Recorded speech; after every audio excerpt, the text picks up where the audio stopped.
Tokony atao vaindohindra raha ny famahana ny olom-bahoaka hoy ny vovonana nasionaly miaro ny zon'ny mpanjifa ny RNDC no afantarany maro izay vovonana miaro ny mpanjifa izay.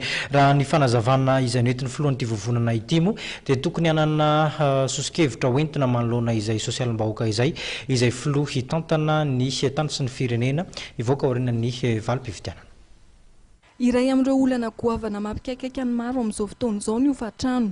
Araka nambaran'ny vovonana nasionaly miaro ny zon'ny mpanjifa dia fianakaviana maro amin'izao fotoana izao tsy manan-kelofana ary tsy manana trano fonenana maharitra indrindra amin'izao fiandohan'ny taona izao noho ny fiakaran'ny hofatrano.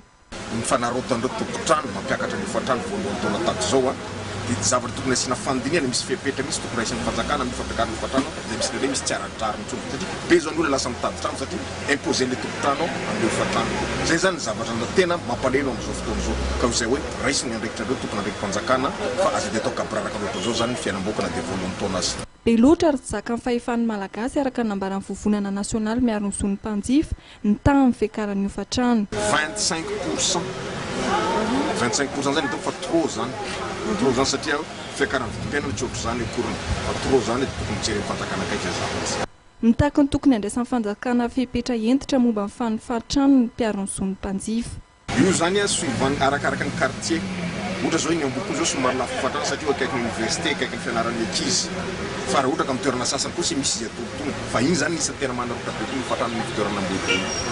Ohatrina ka hatramin'ny ohatrina zany efa kely anankiray tsy 4 mètres carré ngamba ny 3x9 zany 9 mètres carré zany dia efa mia 300 000 francs ny amboko. Etreto amin'izany fa zany tsy norma zany.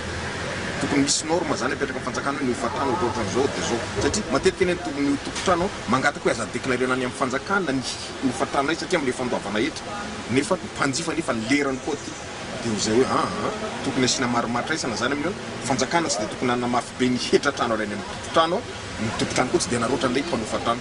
Arak'izany dia apetraka ny mpiaro ny zon'ny mpanjifa fa zava-dehibe ny fitsinjovana ny vahoaka ary ny tokony andraisan'ny mpitondra fepetra entitra momba ireo marary rehetra ao anatin'izany momba ny trano fonenana ny tokony ataon'izy ireo.